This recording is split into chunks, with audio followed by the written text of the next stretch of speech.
Aku kira rumah tanggaku akan selalu damai, tapi semua berubah. Setelah kedatangan tetangga baru yang tepat berada di sebelah dinding kontrakanku, ternyata dia dan suamiku pernah. Halo sobat setia cerita Amira, sebelum masuk ke ceritanya, jangan lupa absen di kolom komentar kalian dari kota mana aja nih. Jangan lupa like, komen, dan subscribe channel ini ya, biar gak ketinggalan cerita menarik lainnya. Langsung aja yuk kita masuk ke ceritanya.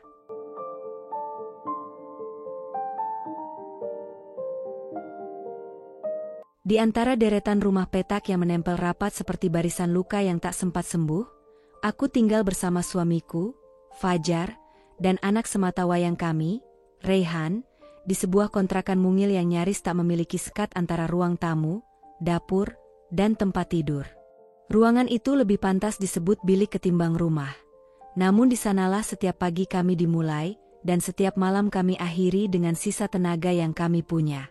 Kami tidak kaya. Bahkan bisa dibilang hanya cukup untuk hidup sehari demi sehari.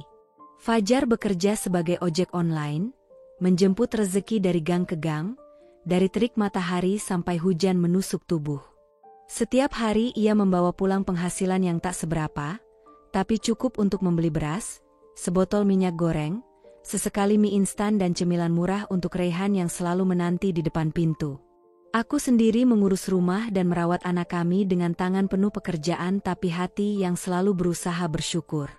Mencuci pakaian dengan tangan di ember biru tua yang sudah retak di bagian bawah, memasak di atas kompor gas kecil satu tungku yang apinya sering tak stabil, serta membersihkan lantai kasar yang menyimpan debu meski sudah berkali-kali disapu, semua itu kulakukan tanpa keluhan.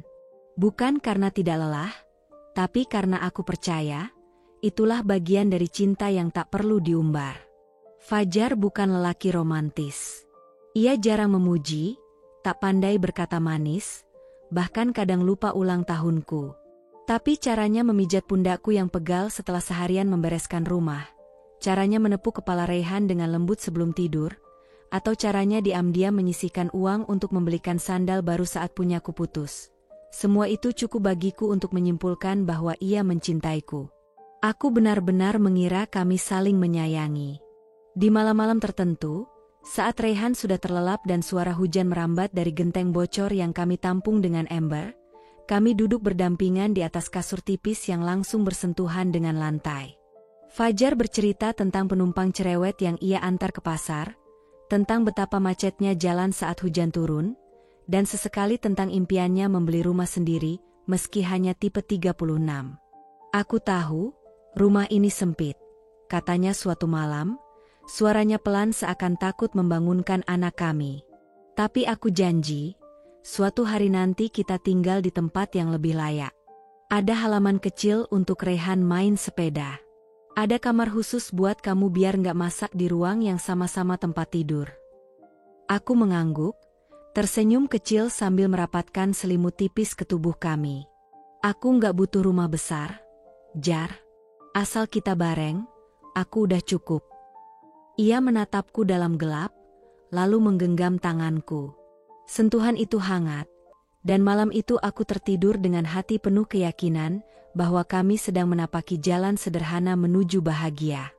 Namun, kebahagiaan yang kuanggap tulus dan sederhana itu rupanya bukanlah fondasi yang kokoh, melainkan permukaan tenang yang menyembunyikan riak licik di dasar. Aku terlalu percaya, terlalu yakin bahwa cinta akan bertahan hanya dengan kesetiaan dan pengorbanan. Aku tak pernah menyangka bahwa di balik tutur lembut dan perhatian kecil, bisa tersimpan rahasia yang perlahan mengikis fondasi rumah tangga kami. Aku percaya padanya, seutuhnya. Tapi ternyata, keyakinan itu kelak akan menjadi hal yang paling kusesali. Pagi itu, langit masih pucat dan embun belum sepenuhnya menguap dari dedaunan liar yang tumbuh di sela-sela paving halaman depan kontrakan. Aku tengah menyapu halaman kecil kami yang lebih sering dipenuhi sampah dari angin jalanan daripada bunga atau rumput hijau. Reyhan masih tertidur, dan Fajar baru saja pergi bekerja, meninggalkan aroma sabun murahan dan suara mesin motor yang perlahan menghilang di tikungan. Suasana gang kami biasanya sunyi di pagi hari, hanya sesekali terdengar suara ibu-ibu memanggil anaknya, atau suara ayam tetangga yang berkokok telat. Tapi pagi itu berbeda. Suara roda troli berderit mengganggu ketenangan seperti nada asing di lagu yang biasa. Aku menoleh ke arah sumbernya dan melihat seorang perempuan muda sedang memindahkan kardus-kardus dari mobil pick-up ke depan kontrakan sebelah, unit yang sudah lama kosong sejak penghuninya pindah 2 bulan lalu. Wanita itu terlihat ramping, mengenakan celana panjang hitam dan blus krem sederhana. Rambutnya terikat tinggi, dan wajahnya tampak serius saat mengatur barang-barangnya. Di sampingnya, seorang bocah laki-laki berusia sekitar 4 tahun menggenggam boneka beruang lusuh dan menatap sekitar dengan mata penasaran. Aku berdiri membeku di tempatku. Tanganku yang masih menggenggam gagang sapu perlahan melemas, sementara jantungku berdetak 2 kali lebih cepat dari biasanya. Napasku tercekat, dan udara sejuk pagi yang biasanya menyegarkan, kini justru terasa pengap dan menyesakkan dada. Itu dia. Wajah yang pernah sangat akrab bagiku, meski kini dibingkai oleh waktu yang telah membuatnya lebih dewasa, lebih halus, tapi tidak cukup menghapus jejak masa lalu yang menampar kesadaranku saat menatapnya. Nadia. Nama itu terlintas dalam kepalaku begitu saja, secepat kilat yang menyambar dalam diam. Aku tidak salah lihat. Senyumnya, garis di dagunya, caranya menyipitkan mata saat memandang terang matahari. Semuanya terlalu familiar untuk diabaikan. Aku mengenalnya. Bukan sebagai teman, bukan pula sekadar kenalan. Tapi sebagai bagian dari bab yang pernah ingin kututup rapat dalam hidupku. Ia menoleh ke arahku, dan untuk sesaat, mata kami bertemu. Sekilas, sorot matanya tampak kaget. Namun, dengan cepat ia menyembunyikan keterkejutannya di balik senyum tipis yang seolah tak berarti. Pagi, sapanya ringan, seakan kami benar-benar 2 orang asing yang baru bertemu. Aku memaksakan diri membalas dengan anggukan kecil, meski lidahku terasa keluh dan kerongkonganku kering seperti gurun. Kontrakan ini masih kosong, kan? Lanjutnya, menunjuk rumah di sebelah kami. Aku mengangguk lagi, mencoba menyembunyikan kegelisahan yang tiba-tiba menggerogoti pikiranku. Iya, sudah lama nggak ditempati, jawabku akhirnya, dengan suara nyaris tak terdengar. Alhamdulillah, akhirnya dapat tempat juga. Anak saya butuh lingkungan yang tenang, katanya sambil menepuk pelan kepala anak lelakinya yang berlindung di balik kakinya. Aku hanya tersenyum hambar. Jantungku masih berdegup kencang, tapi bukan karena gugup, melainkan karena alarm insting yang mulai meraung dalam benakku. Ada sesuatu yang salah. Dan aku tahu, kedatangan Nadia bukan sekadar kebetulan. Ia bukan orang asing yang tersesat mencari rumah baru. Ia bukan janda biasa yang ingin memulai hidup dari awal. Ia adalah masa lalu yang datang tanpa permisi. Dan lebih dari itu, tatapan matanya, meskipun tersenyum, menyimpan rahasia yang belum ingin diungkapkan. Aku menatap pintu kontrakan yang baru ia buka, dan untuk sesaat, aku merasa seperti berdiri di depan pintu neraka yang perlahan terbuka di sebelah rumahku sendiri. Malam menurunkan sepinya perlahan. Udara terasa lebih lembab dari biasanya, dan suara jangkrik terdengar seperti bisikan tak sabar yang menekan dada. Di dalam kontrakan kecil kami, lampu temara menyinari ruang sempit tempat aku dan Fajar duduk berdua. Raihan sudah tertidur, tubuh mungilnya tergulung selimut tipis dengan napas yang tenang, sementara aku duduk bersandar di dinding, menyimpan kegelisahan yang telah kupendam sejak pagi itu. Sudah 3 hari sejak Nadia dan anaknya pindah ke kontrakan sebelah. Dalam waktu sesingkat itu, aku menyaksikan banyak hal yang membuat hatiku tak tenang. Tatapan sekilas yang terlalu cepat dibuang. Senyum yang muncul tanpa alasan jelas. Suara mereka yang terdengar terlalu ramah saat berpapasan di depan rumah, dan cara Fajar pura-pura tidak terlalu tertarik saat aku membicarakan tetangga baru kami. Semuanya tampak biasa, terlalu biasa. Dan justru karena itulah aku tahu, ada sesuatu yang disembunyikan. Malam itu, setelah menimbang-nimbang selama berjam-jam, aku memberanikan diri bertanya. Suara dari televisi kecil di pojok ruangan mengisi kekakuan di antara kami. Sebuah sinetron tengah diputar, tapi tak satu pun dari kami benar-benar memperhatikan alurnya. Aku mengatur napasku, lalu menoleh pelan ke arah Fajar yang tengah mengusap wajahnya dengan handuk kecil. "Jar," kataku pelan, berusaha terdengar tenang meski jantungku berdetak tak karuan. "Aku mau tanya sesuatu." Fajar menoleh sekilas, lalu duduk di sampingku. Apa, sayang?" Aku menarik napas dalam-dalam, lalu menatap matanya tanpa berkedip. "Kamu kenal Nadia?" Sesaat, hanya suara iklan dari televisi yang terdengar. Wajah Fajar yang semula tenang mendadak kaku. Gerakannya terhenti. Ia menatapku dengan ekspresi yang berusaha ia kendalikan, tapi aku tahu, aku mengenal setiap garis di wajahnya. Bahkan ketidakterus-terangan pun tak bisa dia sembunyikan dari mataku. Beberapa detik berlalu sebelum akhirnya ia membuka mulut, dengan nada yang dibuat ringan, terlalu ringan untuk pertanyaan seberat itu. "Ah, iya, aku kenal. Dulu, dia mantan pacar waktu SMA," ucapnya sambil tersenyum tipis, lalu menepuk pahaku pelan. "Tapi itu udah lama banget, sayang. Udah nggak penting juga." Aku diam. Ada yang mengganjal di tenggorokan, tapi tak bisa kutelan. Perutku seperti diikat simpul yang makin mengencang. Aku ingin percaya bahwa jawabannya jujur, bahwa hubungan mereka memang benar-benar telah mati di masa lalu. Tapi caranya menghindari mataku saat berbicara, caranya menyederhanakan keterkejutan yang kulihat sendiri di wajahnya saat pertama kali melihat Nadia, dan caranya cepat-cepat mengakhiri pembicaraan itu. Semuanya membuatku yakin bahwa ini bukan sekadar kisah cinta remaja yang sudah usang. Mantan pacar, ulangku pelan, lebih kepada diriku sendiri daripada untuk dia. Kata-kata itu menggantung di udara, seolah menguji batas toleransi hatiku. Fajar tertawa kecil, mencoba mencairkan suasana. "Ya ampun, masa kamu cemburu sama cerita masa lalu? Waktu SMA, aku bahkan masih gondrong dan suka bolos. Orangnya juga beda jauh. Sekarang udah nggak ada apa-apa. Sumpah. Aku ingin percaya. Aku sungguh ingin meyakini bahwa semua ini hanyalah kebetulan. Tapi batinku tidak bisa tenang. Ada naluri yang tak bisa kuabaikan, sesuatu dalam diriku yang terus-menerus berbisik bahwa Nadia tidak muncul kembali dalam hidup kami tanpa alasan. Dan lebih dari itu, aku melihat bagaimana tatapan Fajar berubah ketika nama Nadia disebut. Bukan karena rindu, tapi karena rasa bersalah yang belum selesai. Malam itu aku tak menanggapi lagi. Aku hanya mengangguk kecil, lalu berpura-pura mengantuk dan menarik selimut sambil membelakangi Fajar. Ia tak memaksa melanjutkan percakapan. Hanya mematikan televisi dan membaringkan tubuhnya pelan di sebelahku. Tapi saat lampu dipadamkan dan kamar menjadi gelap gulita, mataku tetap terbuka, menatap kosong ke langit-langit. Aku bisa mendengar napasnya di belakangku. Tenang. Seolah tak ada yang berubah. Namun, jauh di dalam dadaku, ada sesuatu yang retak perlahan.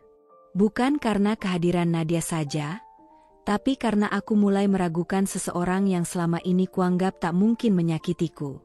Dan itu jauh lebih menyakitkan daripada apapun. Mereka bilang, cinta bisa dikenali dari cara seseorang menatapmu, dan aku percaya itu, karena dulu aku sendiri pernah melihatnya di mata Fajar. Sorot yang hangat, teduh, sekaligus membuat lututmu lemas tanpa sebab. Pandangan itu dulu milikku. Hanya aku yang menerimanya. Hanya aku yang menjadi pusatnya. Tapi kini, entah sejak kapan tepatnya, sorot itu berpindah arah. Awalnya aku mencoba mengabaikannya. Mungkin itu hanya rasa curiga yang berlebihan. Mungkin pikiranku terlalu liar sejak mengetahui bahwa Nadia bukan hanya sekadar tetangga baru, melainkan seseorang dari masa lalu suamiku, masa yang tak pernah aku masuki, namun diam-diam ingin kupahami. Namun hari-hari berikutnya membuka mataku pada sesuatu yang lebih jelas dari sekadar firasat.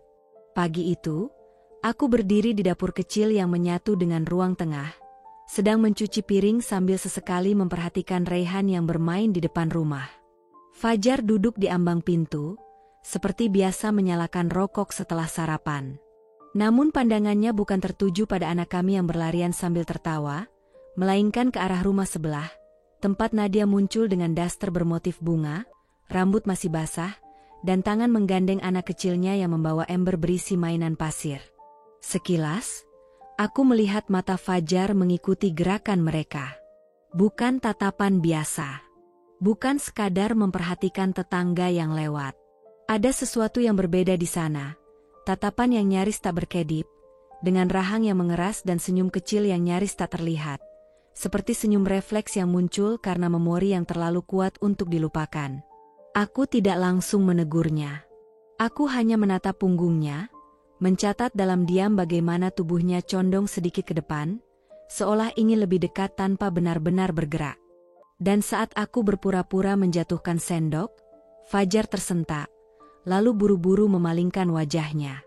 Seolah tertangkap basah. "Sayang, kamu mau teh hangat lagi?" tanyaku, mencoba terdengar biasa. Fajar menoleh dengan cepat, tersenyum seperti tak terjadi apa-apa. Enggak usah. Udah cukup." Aku hanya mengangguk dan kembali ke dapur, menyembunyikan ekspresi yang sulit dijelaskan. Bukan karena cemburu semata, tapi karena aku tahu benar, itu adalah tatapan yang sama, yang dulu dia berikan padaku, bertahun-tahun lalu, saat pertama kali dia jatuh cinta. Tatapan itu pernah membuatku merasa dipilih, dicintai, diprioritaskan. Dan kini, menyadari bahwa tatapan serupa diarahkan pada orang lain, terlebih pada perempuan yang menghuni rumah hanya beberapa langkah dari rumahku sendiri, membuat dadaku terasa sesak, seperti digenggam oleh tangan tak terlihat yang tak ingin melepas. Sore harinya, aku kembali melihat hal yang sama.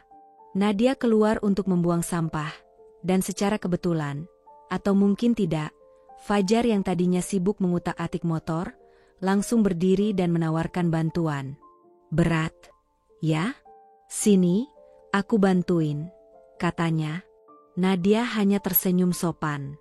"Gak usah, aku bisa sendiri, kok."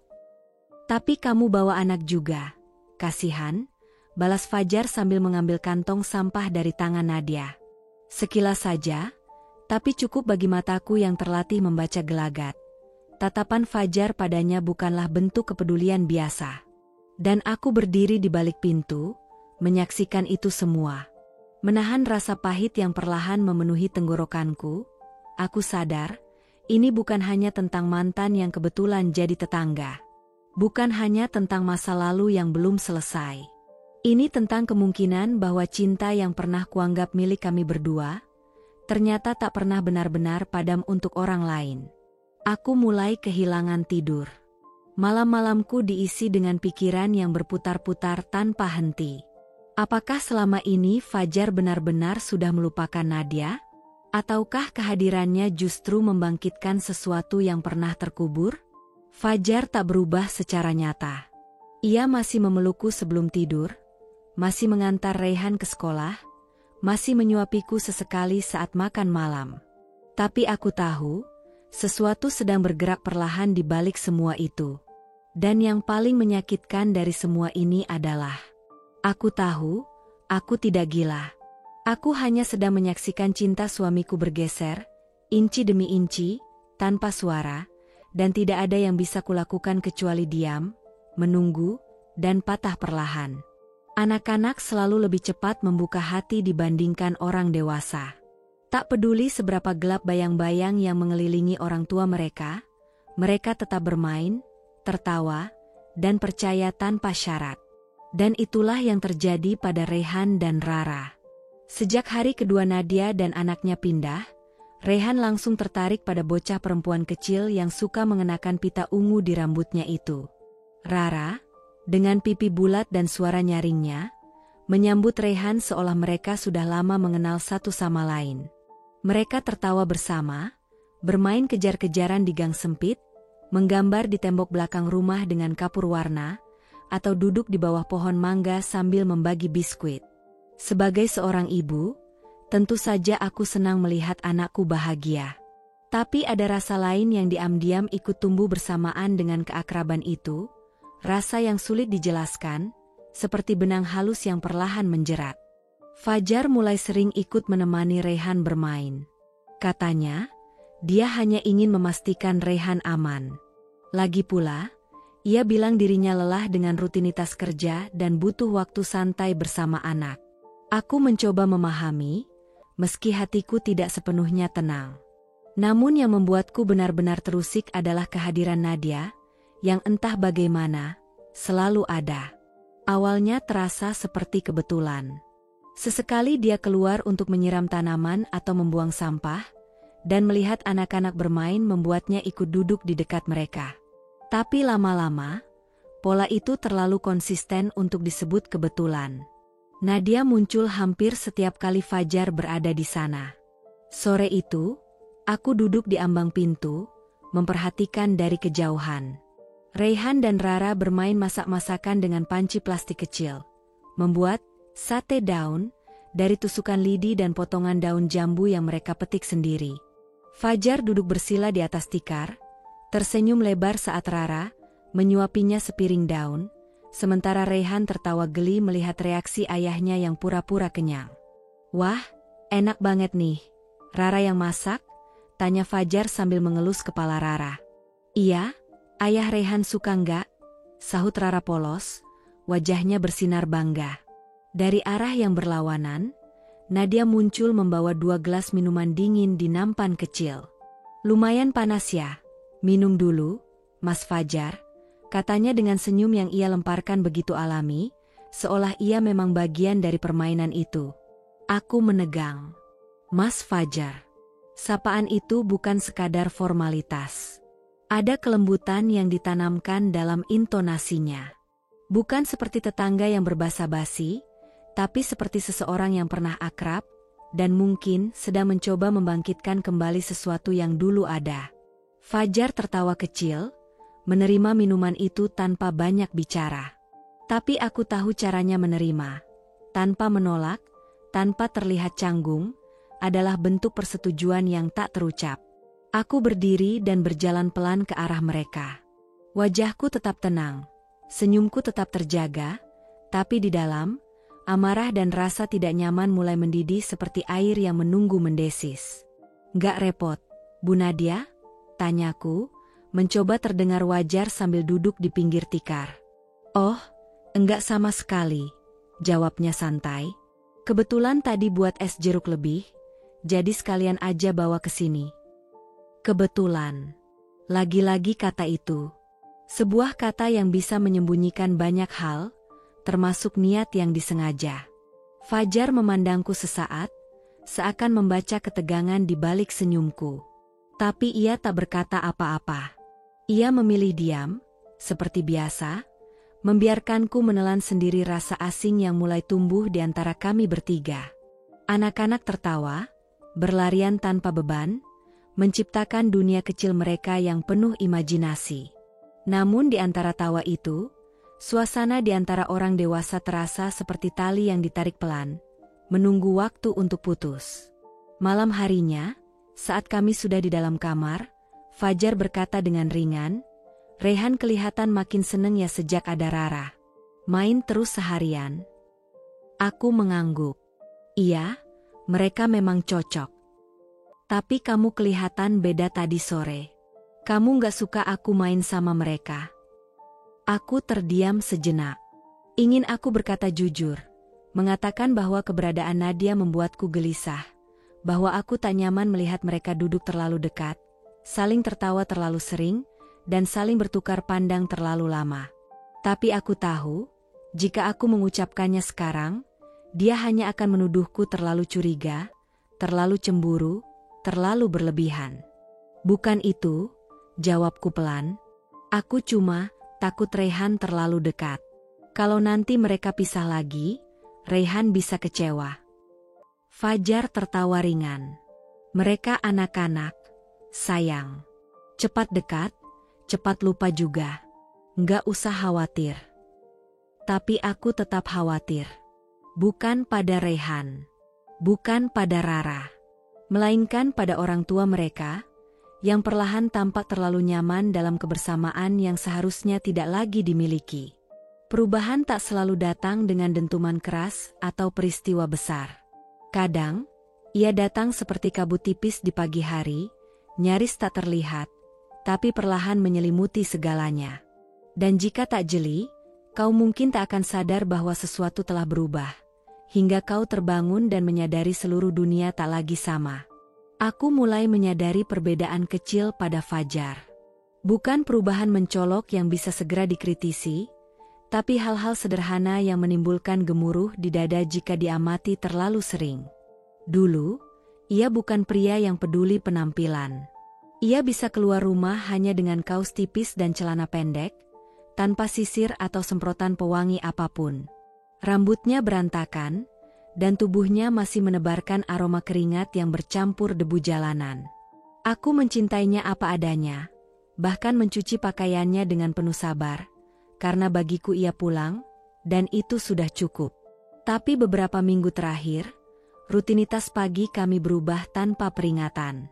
Kini, sebelum keluar rumah, Fajar meluangkan waktu lebih lama di depan cermin kecil yang kami gantung di dinding ruang tengah. Ia menyisir rambutnya dengan teliti, menyemprotkan parfum ke kerah baju dan pergelangan tangan. Bukan sembarang parfum, ini aroma tajam yang langsung menusuk hidung, aroma yang terlalu kuat untuk sekadar pergi membeli sabun atau telur di warung ujung gang. Aku pernah berdiri diam di ambang pintu, memperhatikannya dari belakang sambil menahan napas. Ia tak sadar aku mengawasinya saat ia merapikan kerah kemejanya dan menatap pantulan dirinya dengan senyum samar. Senyum yang tak pernah ia berikan pada pantulan itu sebelumnya. Aku keluar sebentar, beli minyak sama sabun, katanya suatu pagi. Aku mengangguk, meski hatiku penuh tanya. Sekalian beli teh, ya? Habis. Siap, jawabnya cepat sambil memasukkan dompet ke saku belakang. Lalu ia pergi, langkahnya ringan, seolah menjemput sesuatu yang membuatnya semangat. Tapi 1 jam kemudian, saat ia pulang, tangannya kosong. Aku menatapnya, mencoba bersikap biasa. Minyaknya mana? Oh, lupa. Ketemu teman tadi di jalan, jadi ngobrol lama. Besok aja, ya? Aku hanya mengangguk, pura-pura menerima penjelasan itu tanpa curiga. Tapi batinku tak bisa berbohong. Aku tahu Fajar tidak pernah seperti ini. Ia bukan tipe yang melupakan hal sederhana, apalagi jika sebelumnya sudah kuingatkan berkali-kali. Besoknya ia kembali pergi. Alasan kali ini, membeli gas LPG. Tapi hingga sore menjelang malam, gas tak juga datang. Ketika akhirnya ia pulang, wajahnya tenang, seolah tak ada yang aneh. Kali ini, ia membawa kantong kresek berisi 2 bungkus mie instan dan sebungkus kopi sachet, benda-benda yang sama sekali tak kusebutkan di daftar kebutuhan rumah. Gasnya habis semua, katanya. Besok baru datang, ujarnya cepat. Aku tersenyum kecil, menahan gelombang amarah yang belum ingin kubiarkan pecah. Tapi tadi aku lihat tetangga kita beli gas juga. Loh, kok mereka bisa dapat? Ya? Fajar terdiam sepersekian detik. Mungkin beda agen, jawabnya enteng. Lalu ia bergegas ke kamar mandi, meninggalkan aku dengan sekantong mie dan kepala yang penuh pertanyaan. Aku mulai mencatat setiap kejanggalan, seperti detektif amatir yang menyelidiki suami sendiri.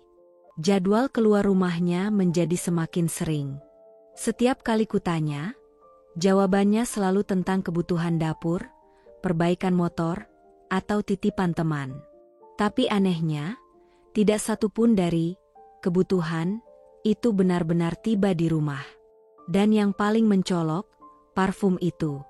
Wewangian yang kini menempel di tubuh Fajar seolah menjadi penanda. Bukan hanya pada pakaian, tapi juga pada niat. Ia menciumkan aroma itu bukan untukku. Ia bersiap bukan untukku. Ia pergi membawa sesuatu yang tak bisa ia jelaskan, dan kembali tanpa apapun yang bisa membenarkan tujuannya. Malam itu, aku duduk sendiri di ruang tengah, lampu redup dan suara Raihan sudah lama menghilang ke dalam tidur. Aku menatap baju Fajar yang tergantung di belakang pintu, kemeja biru tua yang beberapa minggu lalu masih jarang ia sentuh, kini menjadi favoritnya. Aku memejamkan mata, menarik napas panjang, dan untuk pertama kalinya, aku merasa sedang kehilangan seseorang yang masih tidur di sampingku setiap malam. Pagi itu, aku memasak lebih awal dari biasanya. Udara masih lembab dan sinar matahari baru merambat masuk lewat celah jendela kayu. Di dapur sempit yang selalu menyimpan bau bawang dan minyak goreng, aku menyiapkan sayur asem, ikan goreng, dan sambal terasi buatan sendiri, resep turun-temurun dari ibuku yang biasa kuhidangkan saat ingin menyenangkan hati Fajar. Hari itu, entah mengapa, aku memutuskan untuk berbagi.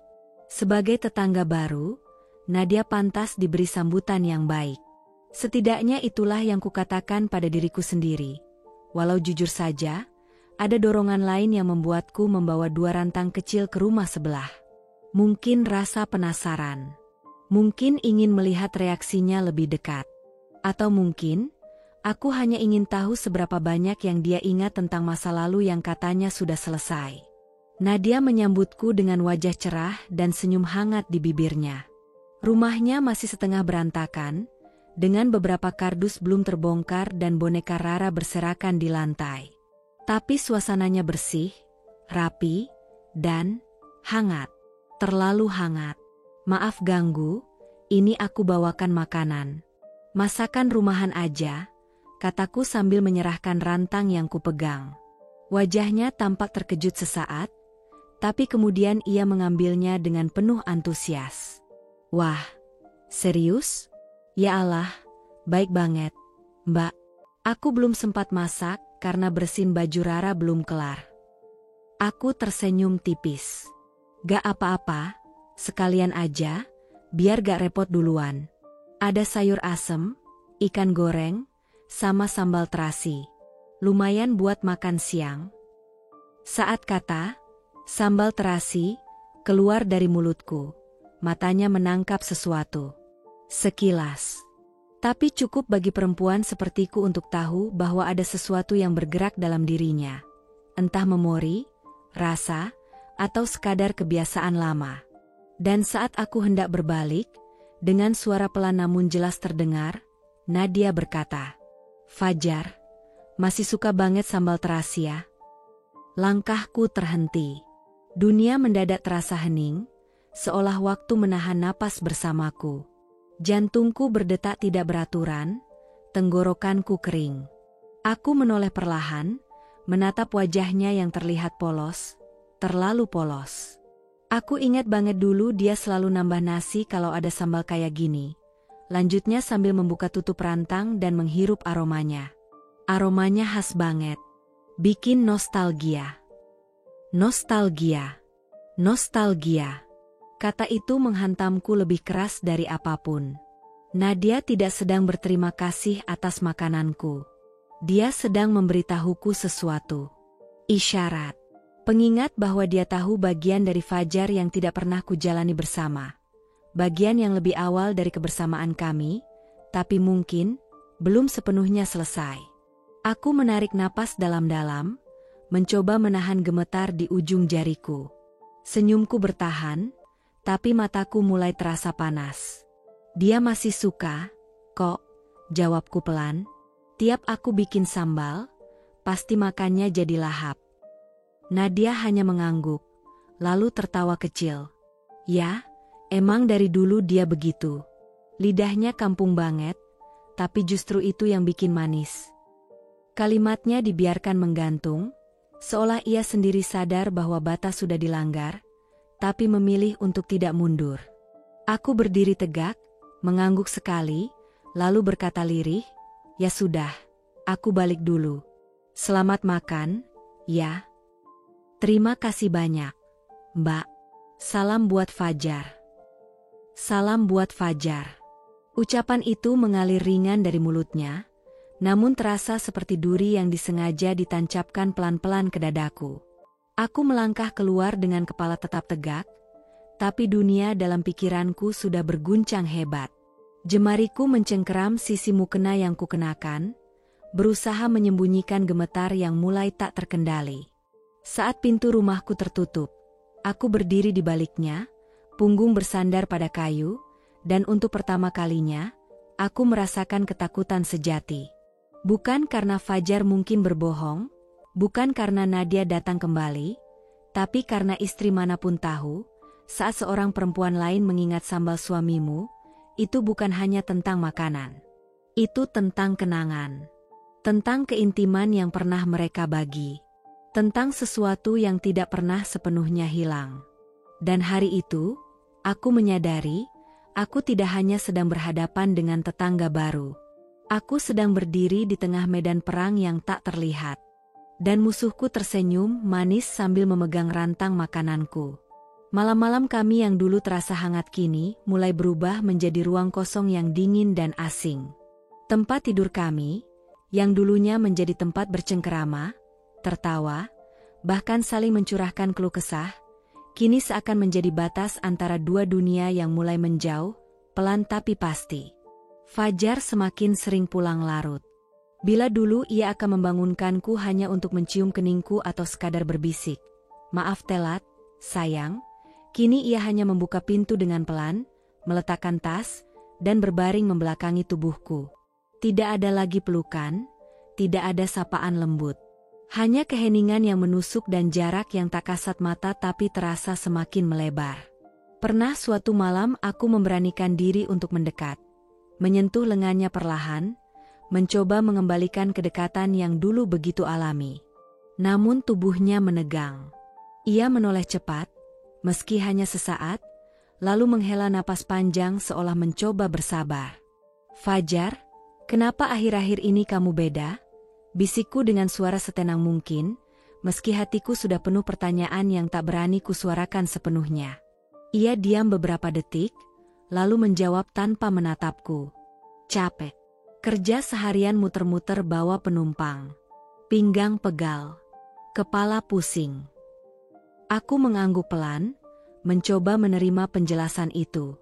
Tapi ada sesuatu dalam nada bicaranya yang tidak bisa ditutupi, jarak. Suara yang dulu penuh kasih, kini terdengar hambar. Seolah ia hanya berkata sekadarnya, agar tak perlu menjelaskan lebih jauh. Malam berikutnya, aku kembali mencoba. Kali ini dengan cara lain. Aku mengenakan daster merah yang dulu selalu membuatnya melirik 2 kali. Bahkan kadang bercanda nakal saat aku berjalan melewatinya. Aku menyisir rambut lebih rapi, mengoleskan sedikit minyak wangi yang aromanya pernah ia puji. Tapi semua itu terasa sia-sia. Fajar hanya menatapku singkat, lalu kembali sibuk dengan ponselnya. Jemarinya menari cepat di layar, bibirnya mengerucut seperti menahan senyum, tapi bukan untukku. Saat aku duduk di sebelahnya, ia bergeser tanpa sadar. Saat aku menyentuh pundaknya, ia pura-pura menguap. "Kamu ngantuk ya?" tanyaku, meski aku tahu jawabannya. Ia hanya mengangguk, lalu berbaring dan menutup matanya. Dalam hitungan menit, suara napas beratnya terdengar, entah benar-benar tertidur atau hanya pura-pura agar tak perlu bicara lebih banyak. Aku memandangi siluet wajahnya dalam cahaya temaram lampu malam. Fajar yang dulu tak bisa tidur tanpa merangkulku kini terlelap di ujung kasur. Seolah batas di antara kami ditentukan oleh sesuatu yang lebih dari sekadar tubuh. Dan di sanalah aku duduk, di sisi ranjang yang semakin dingin, memeluk diriku sendiri. Aku tahu Fajar tidak hanya lelah bekerja. Tubuh boleh lelah, tapi hati yang mencintai tidak akan pernah terlalu letih untuk sekadar memeluk. Aku bukan perempuan yang mudah curiga, tapi insting seorang istri, apalagi seorang perempuan yang mencintai sepenuh jiwa, tahu saat sesuatu sedang tidak beres. Dan aku merasakannya dengan sangat jelas. Perubahan kecil itu tak lagi kecil. Itu adalah dinding perlahan yang dibangun di antara kami, batu demi batu, dan aku berdiri di luar, berusaha mengetuk sambil menahan air mata yang belum sempat jatuh. Karena jauh di dalam hati, aku tahu, yang ia hindari bukan pelukanku, tapi keberadaanku. Dan itu lebih menyakitkan daripada apapun. Hujan baru saja reda malam itu. Udara masih lembab, aroma tanah basah menyusup lewat celah jendela, menyisakan dingin yang menggigit kulit. Raihan sudah tertidur, tubuh mungilnya meringkuk dalam selimut tipis. Sesekali menggeliat seperti tengah mengejar mimpi yang belum usai. Aku duduk di lantai, menyulam sobekan kecil di daster kesayanganku, sementara Fajar sibuk dengan ponsel di tangan, lebih pendiam dari biasanya. Jam menunjukkan hampir pukul 10 malam ketika suara ponselnya berdering. Ia menoleh cepat ke arahku, lalu berdiri dengan gerakan tergesa, seperti menyembunyikan sesuatu. Tangannya menekan layar, suaranya terdengar nyaris seperti bisikan. "Halo?" "Iya, sebentar." Ia berjalan ke arah pintu, mencomot jaket lusuhnya, lalu membuka daun pintu dengan pelan. Tak ada permisi, tak ada penjelasan. Hanya tatapan cepat yang menghindari mataku. Kemudian ia menghilang keluar rumah, membawa serta rahasia yang menggantung di antara kami. Aku menahan napas. Ada sesuatu yang mengganggu naluri terdalamku, sebuah bisikan halus dari dalam dada yang memaksaku bangkit dan melangkah menuju jendela. Aku mengintip dari sela tirai, hanya dengan satu harapan. Semoga perasaanku salah. Namun semesta tidak mengabulkannya. Di ujung gang yang remang, di bawah tiang listrik yang lampunya redup, berdiri sosok perempuan yang sangat kukenal, Nadia. Tubuhnya diselimuti sweater tipis, rambutnya tergerai, dan wajahnya menghadap ke arah tempat Fajar berdiri. Keduanya tak berdekatan, tapi cukup jelas. Nadia menatapnya, tatapan yang tak asing, penuh cerita yang tak pernah kuceritakan, seolah waktu tak pernah memisahkan mereka. Fajar berbicara pelan, tapi gestur tubuhnya, gestur itu bukan gestur seorang suami yang sedang bicara dengan tetangga. Itu gestur seorang pria yang berusaha menahan sesuatu yang lama terpendam. Tanganku menggenggam ujung tirai dengan gemetar. Napasku memburu, bukan karena marah, bukan karena takut, tapi karena kepastian itu akhirnya muncul di depan mataku, tanpa perlu pengakuan, tanpa perlu kata-kata. Beberapa menit mereka berdiri di sana, saling bicara dalam jarak dan waktu yang terasa seperti keabadian. Aku tak bisa mendengar isi percakapan mereka, tapi bahasa tubuh tak pernah bohong. Nadia tersenyum kecil, lalu menunduk, seperti remaja yang sedang menyimpan rahasia. Fajar mengangguk pelan, lalu menatap sekeliling, mungkin memastikan tak ada yang melihat. Terlambat, jar. Aku melihat semuanya. Saat Fajar berjalan kembali ke arah rumah, aku segera berlari ke dapur, pura-pura mencuci gelas. Saat ia masuk dan meletakkan jaketnya tanpa suara, aku tidak menoleh. "Kamu kemana?" tanyaku tanpa menatapnya. "Hah? Oh, ini tadi ada orderan. Tapi pas sampai, orangnya cancel. Aku sekalian ngerokok bentar di luar." Jawabannya datang cepat. Terlalu cepat. Seolah sudah disiapkan. Aku hanya mengangguk, membilas gelas yang sebenarnya sudah bersih. Suara air yang mengalir menutupi detak jantungku yang berdegup tak karuan. "Mau teh anget?" tanyaku, datar. "Gak usah. Aku ngantuk." Ia berjalan masuk ke kamar, merebahkan tubuh seakan hari itu tak terjadi apa-apa. Seakan telepon tadi hanya suara biasa, dan sosok di ujung gang hanyalah bayangan malam. Sementara aku berdiri sendiri di dapur yang dingin, memeluk kebenaran yang akhirnya menamparku tanpa ampun. Bukan teleponnya yang menyakitkan. Bukan kebohongannya yang paling melukai. Tapi caranya begitu mudah kembali tidur. Sementara aku, istrinya, harus berjaga semalaman dengan dada yang tak lagi utuh. Pagi datang seperti biasa, membawa cahaya yang perlahan menembus celah-celah ventilasi kayu yang mulai lapuk. Aroma nasi yang kukukus sejak subuh bercampur dengan bau pel lantai dan udara lembab khas kontrakan tua yang tak pernah benar-benar kering. Di dapur sempit itu, aku berdiri di depan kompor dengan tangan gemetar saat menaburkan garam ke dalam wajan. Sementara pikiranku melayang jauh pada suara pelan yang kudengar semalam, Suara Fajar berbicara di luar rumah, nyaris berbisik, seolah takut terdengar, seolah menyembunyikan sesuatu yang tidak pantas untuk diketahui. Aku tidak menegurnya. Aku hanya mengintip diam-diam dari balik gorden tipis yang sudah memudar warnanya. Dari kejauhan, bayangan seorang perempuan berdiri di ujung gang, samar, tapi tak asing. Nadia, tetangga baru yang datang membawa Ria ke dalam rumah yang sebelumnya tenang. Dia berdiri di bawah tiang listrik, wajahnya tak sepenuhnya terlihat, tapi aku tahu itu dia. Sikapnya, cara berdirinya, bahkan siluet tubuhnya, semuanya terlalu khas untuk disalahartikan. Saat Fajar masuk kembali ke rumah, ia bersikap seolah tak terjadi apa-apa. Ia mengganti bajunya, lalu langsung rebah di kasur tanpa menjelaskan apapun. Tak ada penjelasan, tak ada permintaan maaf, bahkan tak ada rasa bersalah di raut wajahnya. Aku menahan semua pertanyaan yang ingin keluar dari bibirku karena aku tahu, jika kutanyakan malam itu juga, aku tidak siap mendengar jawabannya. Besok paginya, seperti biasa, aku menyiapkan sarapan dan menyeduh kopi untuknya. Kubawa gelas ke meja ruang tengah, tempat ia sedang mengenakan kaos kerjanya. "Mas, kopinya udah jadi," kataku pelan, mencoba menjaga nada suara agar terdengar wajar meski dadaku sesak. Fajar mengangguk tanpa menatapku. "Makasih, sayang." Aku memperhatikan wajahnya beberapa detik lebih lama dari biasanya. Ada sesuatu yang berubah dalam sorot matanya.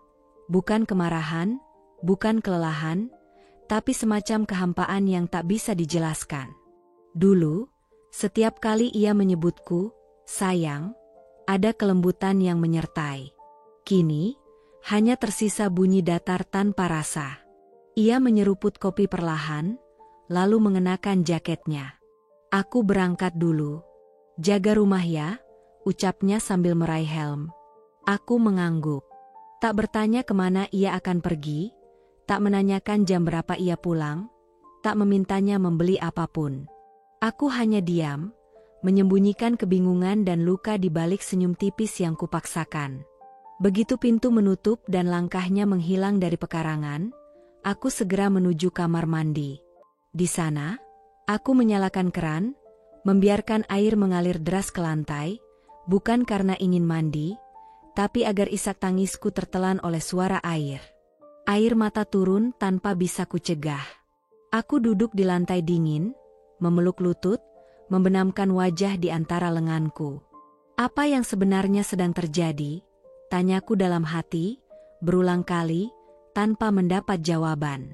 Aku tidak punya bukti apapun. Hanya firasat, hanya intuisi, hanya kepekaan seorang istri yang merasa suaminya tak lagi memandang dengan cara yang sama. Tapi firasat itu semakin kuat setiap kali kulihat Fajar melirik Nadia diam-diam, atau saat aku mendapati Nadia tersenyum dengan tatapan samar saat Fajar lewat di depan rumahnya.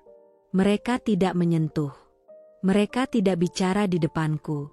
Tapi sesuatu di antara mereka terasa begitu nyata, meski tak satu pun dari mereka mengakuinya. Rehan dan Rara masih bermain seperti biasa di halaman depan. Anak-anak tak pernah tahu apa yang terjadi di balik senyuman pura-pura orang tuanya. Kadang Rehan bertanya, "Bunda kenapa diam?" Aku hanya menjawab, "Bunda lagi mikir, Nak." Padahal, yang kupikirkan adalah bagaimana cara bertahan saat kepercayaan yang kubangun bertahun-tahun mulai retak sedikit demi sedikit. Aku pura-pura percaya. Pura-pura tidak tahu. Pura-pura baik-baik saja. Tapi dalam hati, aku tahu, sesuatu sedang terbakar, dan aku sedang berdiri di pinggir api sambil berdoa semoga panasnya tak sampai melumat semua yang kusebut rumah. Malam itu udara terasa lebih dingin dari biasanya. Hujan rintik-rintik jatuh di luar jendela, menyisakan embun tipis yang menempel di kaca ruang tamu. Rehan baru saja selesai mandi dan mengenakan piyama bergambar dinosaurus kesayangannya. Ia duduk di lantai berkarpet tipis, sibuk menyusun balok mainan, sementara aku melipat cucian bersih di sofa dengan pikiran melayang entah kemana. Fajar belum pulang. Lagi-lagi katanya lembur. Tapi aku tidak bertanya lagi sejak beberapa minggu terakhir, karena jawabannya selalu sama, dan reaksinya selalu membuatku merasa seolah akulah yang terlalu curiga. Jadi, malam ini pun aku memilih diam, membiarkan waktu lewat dengan hening, hanya ditemani suara hujan dan tawa kecil Raihan yang tak menyadari badai di dalam hatiku. Tiba-tiba, tanpa menoleh, Raihan berkata dengan polosnya, "Mama, tadi siang ayah main ke rumah Rara." Loh. Tanganku terhenti di tengah lipatan handuk. Aku menatapnya, mencoba tetap tenang. "Oh ya?" tanyaku pelan, berusaha menjaga suara agar terdengar datar. "Sama siapa ayah ke sana?" Anak kecil itu menoleh dengan wajah polos. Matanya bulat jujur. "Sendiri. Nggak sama mama. Ayah duduk lama banget di ruang tamu. Aku pikir ayah mau jemput aku, tapi malah ngobrol terus sama Tante Nadia. Rara sih seneng, katanya ayah sering datang." Jantungku seolah berhenti berdetak. Untuk sesaat, aku tidak bisa bernapas. Dunia terasa mengecil, suara hujan tiba-tiba lenyap, dan yang tersisa hanya gema dari kalimat sederhana yang baru saja keluar dari mulut anakku sendiri. "Ayah sering ke rumah Rara. Tapi nggak sama mama, ya?" Kata-kata itu, meski diucapkan tanpa niat menyakiti, terasa seperti belati yang perlahan menusuk, lalu ditarik paksa dari dalam dada. Luka yang sebelumnya hanya berupa goresan samar, kini menganga, seolah mengkonfirmasi apa yang selama ini coba kutolak dengan keras kepala. Aku mencoba tersenyum, meski bibirku kaku. "Oh, gitu ya?" jawabku pelan. "Kamu bilang gitu ke ayah?" Raihan mengangguk lugu. "Iya, tapi ayah cuma ketawa. Terus bilang, Rara itu temennya Raihan, jadi ayah juga harus ramah. Gitu katanya." Aku menarik napas dalam-dalam, memeluk Raihan erat. Anak itu tertawa kecil, tidak mengerti bahwa pelukan yang kuberikan malam itu bukan sekadar kasih sayang biasa, melainkan usaha terakhir untuk tetap berdiri ketika duniaku mulai retak perlahan. Aku mengelus rambutnya, mengubur wajahku di bahunya yang kecil, menahan air mata agar tidak jatuh, agar tidak membuatnya bertanya lagi, agar tidak membuatnya merasa bersalah karena telah jujur. "Mama, ayah bakal tidur di rumah nggak malam ini?" tanyanya kemudian, suara kecil yang menusuk lebih dalam dari apapun. Aku tak sanggup menjawab. Hanya mengangguk pelan sambil menatap pintu yang masih tertutup, berharap ia akan terbuka dan Fajar masuk membawa penjelasan. Tapi aku tahu, harapan itu sudah lama mati. Dan di malam yang basah dan sunyi itu, aku benar-benar merasa sendirian. Sejak awal, aku sudah mencium ada yang tak biasa dari cara Nadia memandangku. Tapi aku mencoba menepisnya. Aku ingin percaya bahwa sesama perempuan, terutama yang sama-sama ibu tunggal dan hidup di lingkungan sederhana seperti ini, pasti akan saling menghargai. Namun ternyata, harapanku terlalu mulia untuk kenyataan yang aku hadapi. Perlahan-lahan, sikap Nadia berubah. Bukan perubahan yang terang-terangan atau frontal, tapi perlahan dan halus seperti racun yang meresap ke dalam luka yang nyaris sembuh. Awalnya, ia hanya sekadar melempar senyum ketika berpapasan. Tapi entah kenapa, senyumnya tak lagi hangat. Bibirnya memang melengkung, tapi matanya tak menyampaikan kehangatan. Tatapannya seperti menyelidik, mengukur, bahkan seolah mengejek. Dan aku hanya membalas seadanya, menjaga sopan santun sebagai tetangga, meski dalam hati mulai terasa getir. Suatu sore, ketika aku sedang menyapu halaman depan, Nadia lewat dengan daster tipis bermotif bunga yang terlalu ketat untuk dikenakan di depan umum. Rambutnya digelung asal, tapi makeup di wajahnya tetap terjaga rapi. Ia berhenti sejenak di depanku, menatapku dari atas ke bawah, lalu tersenyum dengan bibir miring dan berkata, "Wah, rajin banget ya. Istri rumahan emang gitu ya, suka banget bersihin yang kotor-kotor." Nada suaranya terdengar santai, tapi tatapannya penuh makna. Aku hanya diam, berpura-pura tidak mengerti. Tapi dadaku terasa seperti dipukul keras-keras dari dalam. Komentarnya bukan sekadar lelucon biasa, itu sindiran. Dan bukan hanya sekali. Beberapa hari kemudian, saat kami bertemu di warung kecil depan gang, ia kembali melemparkan kalimat tajam yang dibungkus senyum manis. Waktu itu aku sedang membayar belanjaan, beras, telur, dan minyak goreng. Sementara dia membeli satu botol parfum mahal yang entah untuk siapa. Dia menoleh ke arahku dan berkomentar dengan santai, Mbak Alia, kamu tuh tipe cewek yang setia banget ya? Nggak pernah keluar rumah, nggak pernah dandan, tapi tetap yakin suami akan pulang dengan setia. Keren banget, kayak hidup di dongeng. Beberapa orang di warung menoleh, seolah ikut menilai. Aku menahan napas, menggenggam kuat kantong plastik belanjaan agar tanganku tak bergetar. Aku tahu maksudnya. Nadia tidak sedang bercanda. Ia sedang menunjukkan bahwa dirinya merasa unggul, dan aku tak lebih dari wanita membosankan yang hanya bisa menunggu dan berharap. Aku tersenyum kecil, walau wajahku terasa panas. Aku nggak perlu jadi apa-apa, cukup jadi istri dan ibu yang benar. Jawabku pelan, tapi tegas. Namun Nadia hanya terkekeh ringan. Definisi, benar, itu tergantung siapa yang melihatnya. Ucapnya sebelum berlalu, meninggalkanku dengan tatapan sinis yang menusuk hingga ke dasar hati. Sejak saat itu, aku sadar, bukan hanya suamiku yang perlahan menjauh, tapi juga dunia yang selama ini kupikir akan melindungiku sebagai istri sah. Dan yang paling menyakitkan, wanita yang kini berdiri di sisi yang berseberangan itu, pernah menjadi bagian dari masa lalu suamiku. Masa lalu yang kini dengan terang-terangan mencoba merebut masa depanku. Dan yang lebih menyakitkan lagi, dia menikam dari balik senyum manisnya. Selama berminggu-minggu aku memendam semua ini sendirian. Tatapan asing dari suami yang dulu begitu memujaku, senyum licik dari wanita yang kini tinggal hanya setembok dariku, dan kegelisahan yang kian hari makin membebani hati. Aku mencoba bertahan, menenangkan diri, menyibukkan tangan dengan pekerjaan rumah, merawat Rehan, dan memasak seperti biasa. Tapi malam selalu datang dengan perasaan yang sama. Sesak, dingin, dan sunyi meski tubuh Fajar berbaring di sebelahku. Dan akhirnya, aku tak sanggup lagi menahan semuanya sendiri. Dalam hati, aku tahu, jika terus membiarkan semua ini tanpa suara, aku bisa hancur pelan-pelan. Maka sore itu, aku menelpon satu-satunya orang yang selalu berdiri di sisiku bahkan sebelum aku mengenal Fajar. Mira, sahabatku sejak bangku kuliah. Mira datang ke rumah saat matahari mulai tenggelam.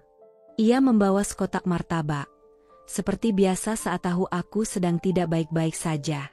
Kami duduk di ruang tamu kecilku yang hangat, dengan secangkir teh dan satu tangisan yang kutahan sejak lama.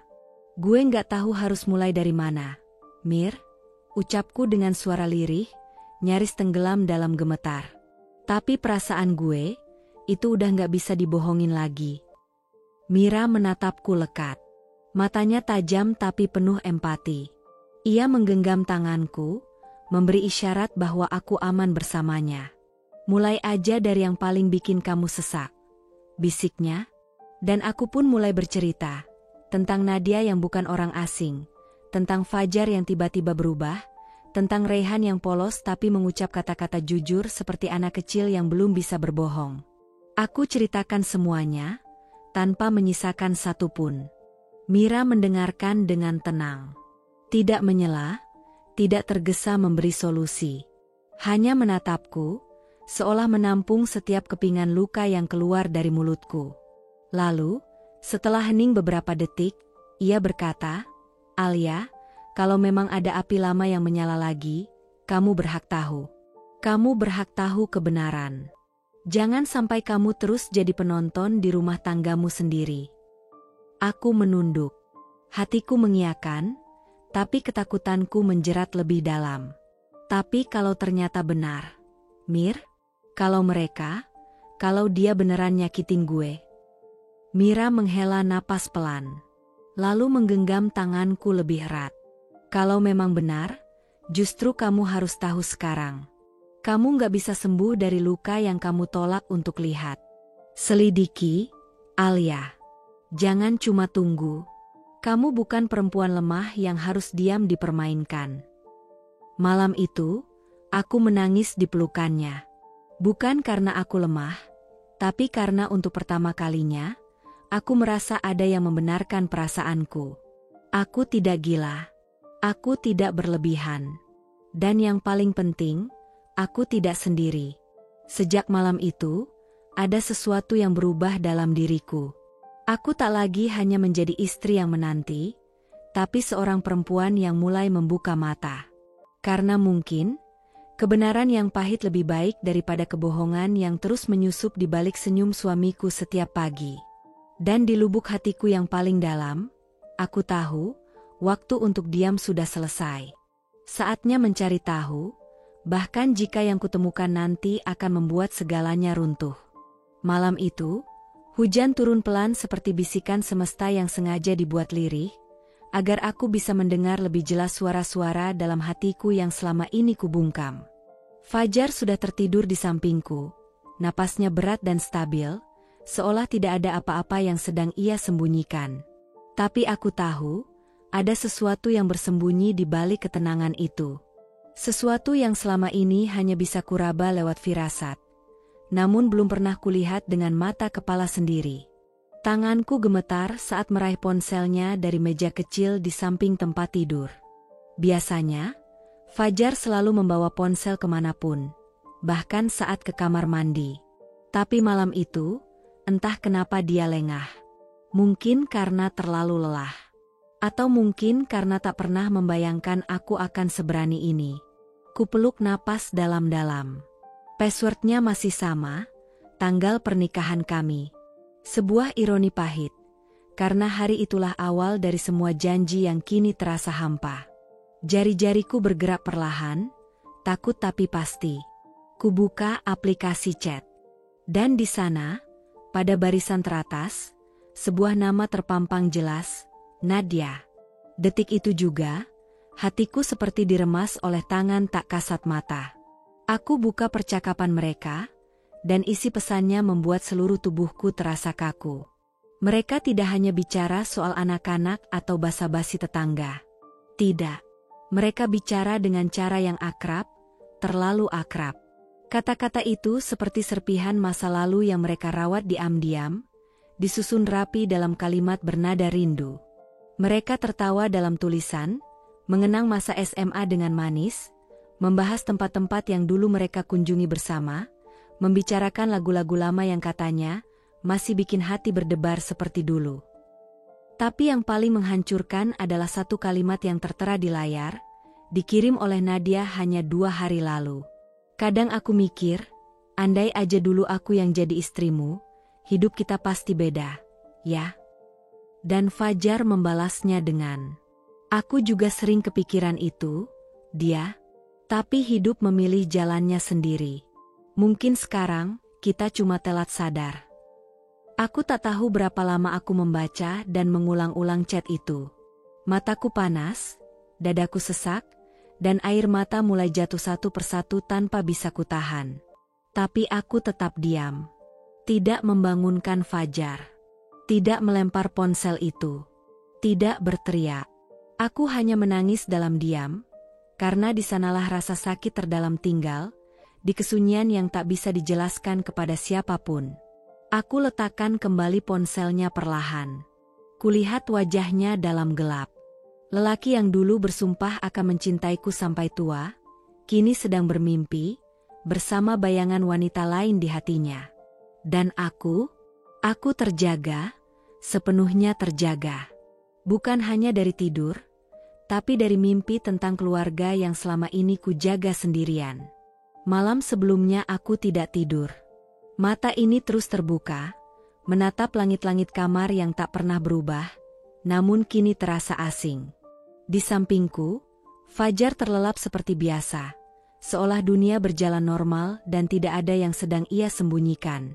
Tapi setelah membaca isi percakapannya dengan Nadia, aku tahu, sesuatu sedang tumbuh diam-diam di balik kesederhanaan rumah tangga kami. Sesuatu yang tak lagi bisa kuabaikan. Pagi itu, aku pura-pura tak tahu. Kusajikan sarapan seperti biasa, telur dadar kesukaannya, teh manis hangat, dan senyum yang kupaksakan di bibir yang mulai kehilangan tenaga. Saat ia bilang akan keluar sebentar untuk membeli gas, aku hanya mengangguk, lalu mengamati gerak-geriknya dari balik tirai begitu ia melangkah keluar. Beberapa menit kemudian, aku mengenakan jaket tipis dan mengambil langkah pelan, mengikuti dari kejauhan. Hatiku berdebar kencang, bukan karena takut ketahuan, tapi karena firasat buruk yang semakin hari semakin menjadi-jadi. Langkahku membawaku ke taman kecil di ujung perumahan. Tempat yang jarang dikunjungi orang, apalagi di pagi hari. Di sanalah aku melihatnya. Di bangku kayu yang sudah mulai lapuk dimakan waktu, mereka duduk berdua, Fajar dan Nadia. Matahari belum tinggi, tapi sinarnya cukup untuk memperjelas apa yang sedang terjadi. Nadia mengenakan blus putih dengan celana jeans sederhana, rambutnya dikuncir setengah, memberi kesan santai namun tetap menarik. Fajar di sampingnya, mengenakan kaos favoritnya dan celana pendek. Wajahnya terlihat lebih hidup daripada saat bersama kami di rumah. Mereka tertawa kecil, berbicara dengan tubuh yang condong saling mendekat, seperti dua orang yang sedang menikmati masa lalu yang kembali datang tanpa permisi. Aku berdiri di balik pohon mangga tua, cukup jauh untuk tidak terlihat, tapi cukup dekat untuk melihat segalanya dengan jelas. Dadaku sesak, tanganku mengepal, tapi tubuhku tidak bergerak. Dan kemudian itu terjadi. Nadia menyentuh tangan Fajar dengan lembut, seperti gerakan yang tidak disengaja, namun jelas mengandung makna. Tangannya menggenggam tangan suamiku, dan Fajar, lelaki yang dulu bersumpah hanya akan menggenggam tanganku, diam. Ia tidak menarik tangannya, tidak berkata apa-apa. Ia hanya membiarkan sentuhan itu berlangsung, seperti hal yang wajar. Seperti itu bukan sebuah pengkhianatan. Saat itu, udara di sekelilingku seolah menghilang. Suara burung pun mendadak bisu. Aku berdiri mematung, dengan perasaan yang tak bisa kutuliskan. Bukan marah yang muncul pertama kali, melainkan hancur. Loh, seperti dinding yang perlahan retak dari dalam, dan akhirnya runtuh tanpa suara. Aku berbalik, melangkah pelan meninggalkan tempat itu. Air mata jatuh satu persatu, tapi tak ada isak. Yang ada hanya sunyi, sunyi yang menandai retaknya sesuatu yang selama ini kupertahankan sendirian. Sejak hari itu, aku tahu, bukan hanya hatinya yang mulai pergi, tapi tubuhnya pun telah bersedia berpaling. Dan aku harus siap menghadapi kenyataan itu. Aku tidak memilih konfrontasi karena tahu bahwa emosi yang meledak tak akan menghasilkan kejelasan, hanya kekacauan yang memperkeruh luka.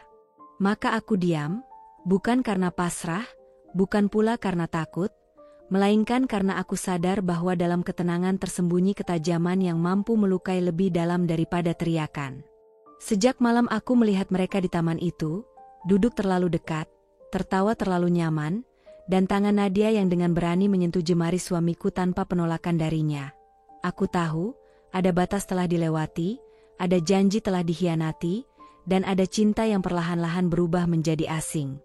Hari-hariku setelah itu kulalui dengan wajah yang kubiasakan tetap ramah, seolah tak ada sesuatu pun yang berubah. Aku tetap memasak sarapan seperti biasa, tetap menyambut Fajar pulang kerja dengan senyum yang perlahan menjadi topeng, dan tetap memeluk Rehan tiap malam sebelum tidur, meski hatiku sendiri remuk oleh bayangan yang tak kunjung hilang. Aku mendengar suara Fajar di ruang tamu, melihat punggungnya setiap ia bersiap berangkat kerja, merasakan kehadirannya di sisi ranjang yang sama. Namun semua itu terasa kosong, karena yang bersamaku kini hanyalah tubuh, bukan jiwa yang dulu kucintai sepenuh percaya. Aku belajar membaca gerak-gerik kecil yang tak pernah kusadari sebelumnya. Cara dia diam-diam mengecek ponsel dan tersenyum sendiri, caranya menghindari mataku ketika aku menatap terlalu lama, nada suaranya yang tak lagi hangat ketika menyebut namaku. Aku menghafal semua itu tanpa perlu bertanya, karena kebenaran terkadang lebih jelas terlihat dalam bahasa tubuh daripada dalam kata-kata yang disusun untuk menipu. Setiap malam, saat rumah telah sunyi dan hanya suara detak jam dinding yang terdengar, aku terjaga dalam kesepian yang nyaring, menatap langit-langit kamar sambil bertanya dalam hati, sejak kapan cinta ini berubah arah? Sejak kapan aku tak lagi menjadi tempat pulang? Namun aku tidak menangis di hadapannya. Aku tidak menuntut, tidak memohon, tidak pula mengemis kejelasan. Yang kulakukan hanyalah diam. Diam sambil mengumpulkan kepingan demi kepingan bukti bahwa rasa yang dulu kupelihara bersama lelaki yang kupanggil suami, kini telah berpindah tempat tanpa pamit. Namun, diamku bukan berarti aku tidak tahu.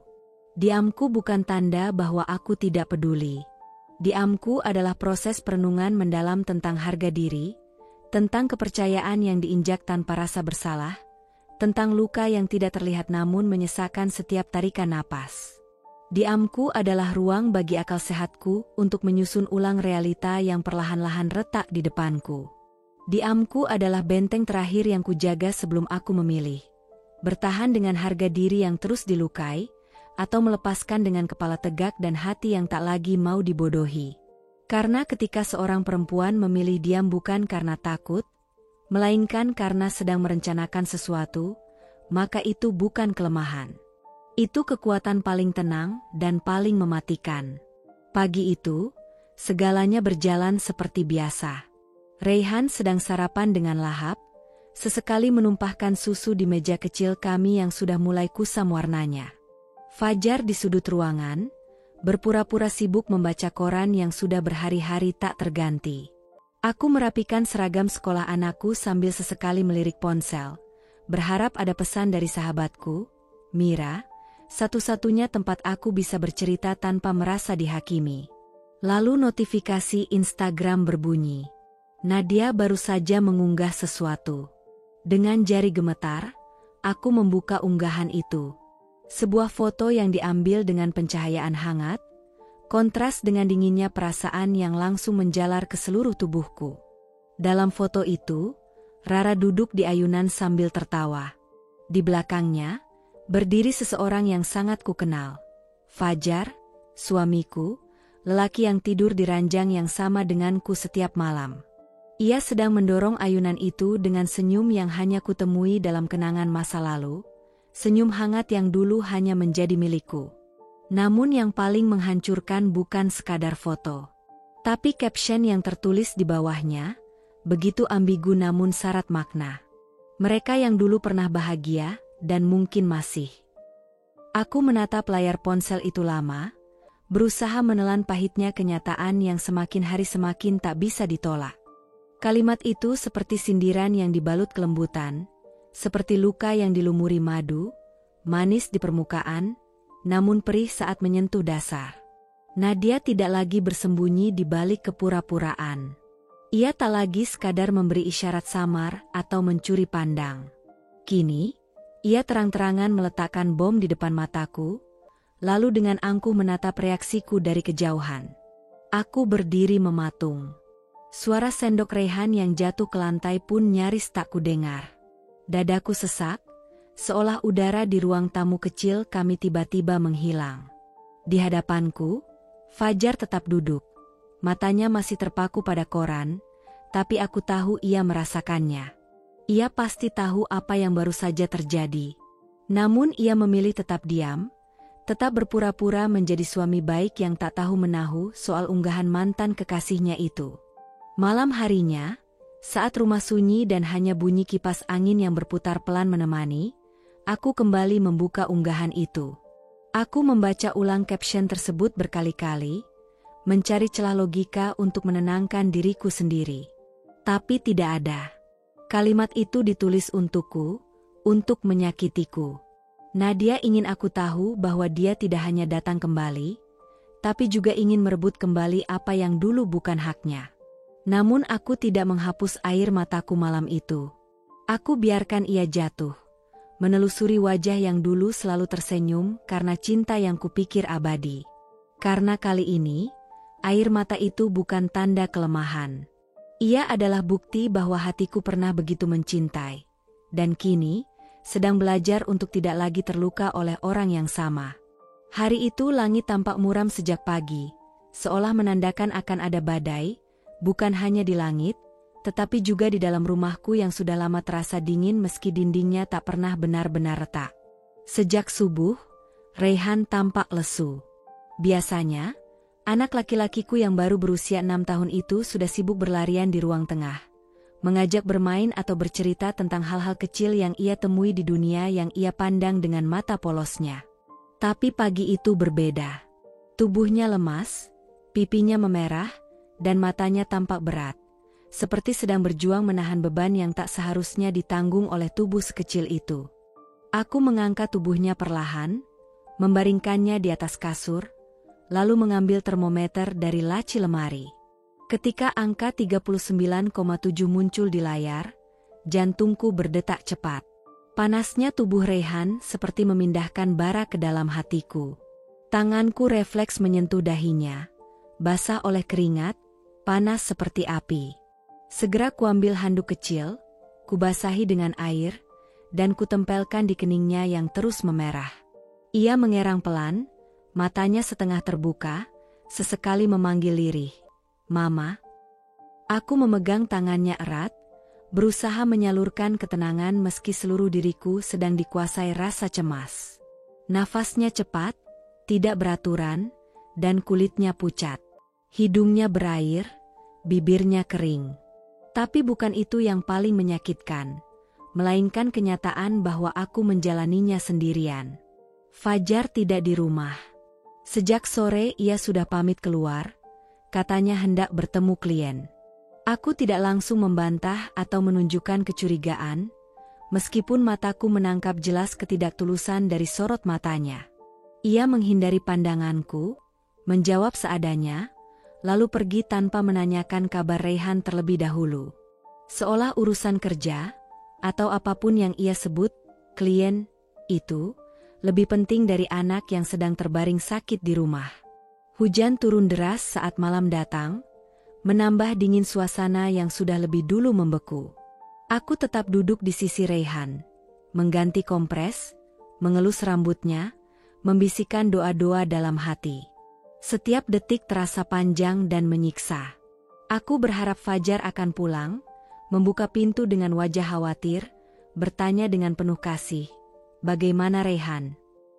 Tapi harapan itu menggantung hampa. Hingga pukul 10 malam, ponselku tetap sepi. Tidak ada pesan masuk, tidak ada panggilan dari lelaki yang seharusnya berbagi gelar sebagai orang tua dari anak ini. Akhirnya aku mencoba menelepon. Sekali, 2 kali, 3 kali. Baru pada panggilan keempat, Fajar menjawab dengan suara datar yang nyaris tanpa rasa. "Aku lagi ada urusan, jangan ganggu dulu." Kalimat itu bukan hanya tajam, tapi seperti merobek jaring tipis kesabaran yang sejak lama sudah menipis. Aku menatap layar ponsel yang kembali mati, lalu menunduk menatap Raihan. Anak itu menggeliat, lalu berbisik dalam suara lemah, "Ma, ayah kemana?" Rara bilang ayah suka main ke rumahnya. Hatiku seketika mencelos. Seharusnya aku bisa menyembunyikan kekecewaan, tapi ada luka yang terlalu dalam untuk tidak terlihat. Namun aku tetap mengangguk pelan, mencoba tersenyum walau bibirku gemetar. "Ayah lagi kerja, sayang. Nanti juga pulang." Aku tahu aku sedang berbohong. Tapi lebih baik anakku mendengar kebohongan yang menenangkan daripada kebenaran yang bisa menghancurkan rasa percayanya sejak dini. Ketika jam menunjukkan hampir tengah malam, Raihan mendadak muntah. Tubuhnya gemetar hebat. Aku panik. Tak ada waktu untuk menunggu siapapun. Dengan tergesa, aku membungkus tubuh kecilnya dengan selimut, lalu membawanya keluar rumah sambil menghubungi ojek daring. Hujan masih turun deras, jalanan licin, tapi tak kupedulikan. Saat kami tiba di klinik terdekat, Raihan langsung ditangani oleh perawat yang membawanya masuk ke ruang observasi. Dokter menyatakan Raihan terkena infeksi virus dan perlu observasi selama semalam. Ia harus istirahat total, diberi cairan lewat infus, dan dijaga agar suhunya tidak naik lebih tinggi. Aku duduk di kursi plastik kecil, menatap anakku yang terbaring lemah di ranjang berseprai putih, Tubuhnya yang mungil kini dipenuhi selang dan alat pemantau. Rasanya seperti dunia runtuh di hadapanku, perlahan dan tanpa ampun. Malam itu, dalam ruang perawatan yang sunyi, aku menatap layar ponsel sekali lagi. Tak ada satupun pesan dari Fajar. Tak satupun tanda tanya tentang keberadaan anaknya. Bahkan setelah berjam-jam, ia tidak menunjukkan kepedulian sedikit pun. Dan di tengah suara detak jam yang terdengar begitu nyaring, aku akhirnya sadar. Saat aku berjuang sendiri untuk mempertahankan keluarga ini, orang yang seharusnya berdiri di sampingku justru sibuk mengejar bayangan masa lalu yang seharusnya telah terkubur. Bukan hanya tubuh Raihan yang sakit, tapi hatiku juga, dan mungkin, yang lebih menyedihkan, cintaku kepada Fajar pun mulai kehilangan denyutnya. Pagi itu, ketika sedang merapikan tumpukan jaket yang berserakan di kursi dekat pintu masuk, aku menemukan sesuatu yang tidak seharusnya ada di sana. Selembar kertas kecil, terlipat rapi, diselipkan dalam saku jaket abu-abu milik Fajar. Sekilas, aku mengira itu hanya struk belanja biasa, mungkin dari minimarket atau bensin. Tapi ketika kubuka lipatannya dan membaca deretan huruf yang tercetak jelas, hatiku seketika tercekat. Toko emas melati, kalung emas 18K panjang rantai 45 cm harga, Rp4.650.000. Mataku menelusuri tulisan itu berulang-ulang, mencoba mencerna, mencoba mencari penjelasan yang masuk akal. Tapi yang ada justru rasa nyeri yang menghunjam perlahan, seperti tusukan halus yang menyelinap di antara napas. Aku tidak pernah menerima hadiah semahal itu darinya. Bahkan di ulang tahun pernikahan terakhir kami, Fajar hanya pulang terlambat dan berkata singkat, "Lupa." Tak ada bunga, tak ada peluk, apalagi kalung emas. Aku memandangi kwitansi itu lama sekali, berusaha keras menenangkan diriku sendiri. Mungkin ini bukan untuk wanita lain. Mungkin Fajar membeli untuk dirinya sendiri, atau mungkin untuk ibunya. Tapi hati kecilku tidak bodoh. Ia tidak mau berkompromi dengan akal sehat yang sedang kupaksakan. Aku tahu, sejak lama sebenarnya aku tahu, ada seseorang yang kini lebih ia pikirkan, lebih ia prioritaskan. Dan kemungkinan terbesarnya adalah satu nama yang akhir-akhir ini terus berputar di sekeliling hidupku, Nadia. Beberapa hari kemudian, saat sedang mengantar Raihan bermain sepulang sekolah, aku melewati rumah Nadia. Dia sedang duduk di teras depan, mengenakan dress pastel yang membentuk tubuhnya dengan elegan. Ia tertawa pelan sambil bermain ponsel, dan ketika angin meniup rambutnya ke samping, aku melihat dengan sangat jelas, ada kilauan kalung emas yang melingkar manis di lehernya. Kalung itu tidak besar, tapi memiliki liontin kecil berbentuk hati. Dan yang membuat dadaku terasa remuk seketika, bentuknya sama persis seperti yang tertulis di kwitansi. Aku berhenti melangkah. Raihan berlari ke depan, tak menyadari aku diam di belakangnya.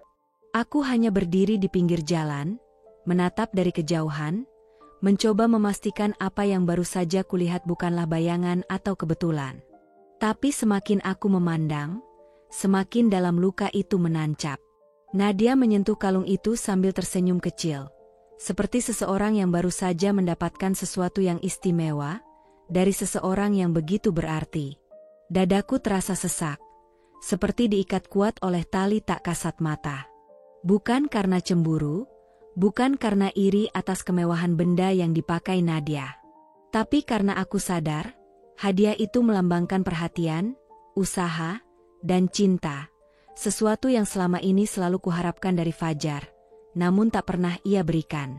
Saat kembali ke rumah, aku duduk di kamar dan membuka laci tempat menyimpan barang-barang kenangan. Ada foto pernikahan, kartu ucapan ulang tahun Raihan, dan satu-satunya hadiah dari Fajar yang masih kusimpan. Gantungan kunci plastik berbentuk bunga matahari, yang ia beli bertahun-tahun lalu di pinggir jalan saat kami masih pacaran. Aku menggenggamnya sambil menangis pelan. Bukan karena gantungan kunci itu tidak berharga, tapi karena sejak saat itu, tak ada lagi yang ia beri. Seakan semua cinta berhenti setelah cincin dipasangkan di jari manisku.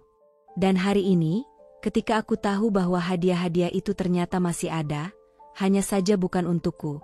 Aku seperti kembali diingatkan. Cinta bisa memudar, tapi luka dari pengabaian akan tinggal jauh lebih lama. Langit sore itu tampak kelabu, menggantung tanpa arah seperti perasaanku yang sejak pagi dilanda gelisah tak berkesudahan. Setelah berminggu-minggu menahan curiga, meredam kecewa, dan berpura-pura tidak tahu, akhirnya aku memutuskan untuk menghadapi semuanya dengan kepala tegak. Bukan lagi dengan air mata yang selalu kusembunyikan di balik pintu kamar mandi setiap malam. Bersama Mira, sahabat yang selama ini menjadi tempatku bercerita dan berpijak saat kakiku mulai goyah, aku menyusun rencana yang tidak mudah. Namun harus kulakukan agar keraguan yang selama ini menghantui bisa berubah menjadi kepastian yang tak lagi bisa dibantah. Kami menyamar dengan sederhana, mengenakan pakaian gelap yang tidak mencolok dan kacamata hitam untuk menyamarkan identitas, menyusuri jalan-jalan kecil yang jarang kami lewati. Fajar, suamiku yang sejak beberapa waktu terakhir sering memberi alasan rapat mendadak atau pekerjaan di luar kota, pagi itu kembali berkata akan menemui klien penting. Namun entah bagaimana, firasatku tidak bisa lagi dibungkam. Bukan karena aku paranoid, tetapi karena hati perempuan yang terlalu lama dikhianati biasanya tak pernah salah. Kami mengikuti mobilnya dari kejauhan, berhenti beberapa kali agar tak mencurigakan. Alih-alih menuju kawasan perkantoran atau tempat bisnis, kendaraan itu melaju ke arah luar kota, masuk ke jalan sempit yang dipenuhi deretan penginapan murah, warung kecil, dan toko kelontong seadanya. Detak jantungku berdegup semakin kencang ketika akhirnya ia berhenti di depan sebuah penginapan berlantai 2 yang tampak biasa saja, nyaris tak terlihat mencolok, seolah memang dirancang untuk menyembunyikan jejak. Tak lama berselang, sebuah mobil lain datang dari arah berlawanan. Seorang perempuan turun dari dalamnya. Walau berpenampilan sederhana dengan kemeja lengan panjang dan celana jeans longgar, aku langsung mengenali siluet tubuh serta langkah kakinya. Nadia. Ia berjalan cepat ke arah Fajar, yang sudah berdiri menunggunya di depan pintu penginapan. Mereka berbicara singkat, terlalu jauh untuk kudengar, tapi cukup dekat untuk kulihat jelas bagaimana tangan Fajar menyambut jemari Nadia, menggenggamnya dengan lembut, seolah keduanya telah lama rindu namun terpaksa bersembunyi dari dunia. Mira yang duduk di sampingku, tanpa berkata-kata, langsung mengangkat kameranya. Ia memotret momen itu dalam keheningan yang begitu pekat. Tidak ada kata-kata keluar dari mulutku. Aku hanya menatap, dengan perasaan yang tak bisa dijelaskan sepenuhnya oleh kesedihan atau amarah. Rasanya seperti ditikam perlahan, tapi dalam. Luka yang tidak meneteskan darah, hanya meninggalkan kekosongan yang merambat cepat ke seluruh dada. Saat Fajar tersenyum pada Nadia, senyum yang sama seperti yang dulu sering ia berikan kepadaku saat kami baru menikah. Aku tahu, bagian dari diriku yang dulu percaya pada kesetiaan telah mati di tempat. Tidak ada lagi ruang untuk membela, tidak lagi alasan untuk bertahan. Tangannya yang menggenggam tangan perempuan lain, di luar kota, di penginapan tersembunyi, telah menghapus semua kenangan baik yang pernah kubangun bersamanya selama ini. Dalam perjalanan pulang, Mira mencoba membuka percakapan dengan pelan, tetapi aku hanya diam. Diam bukan karena tidak tahu harus bicara apa, melainkan karena aku sedang memproses semuanya. Bukti yang selama ini kucari, akhirnya kutemukan, dan sakitnya jauh lebih nyata daripada bayanganku. Aku tidak menangis. Tidak seperti malam-malam sebelumnya yang kuisi dengan isak tertahan dan bantal yang basah karena air mata.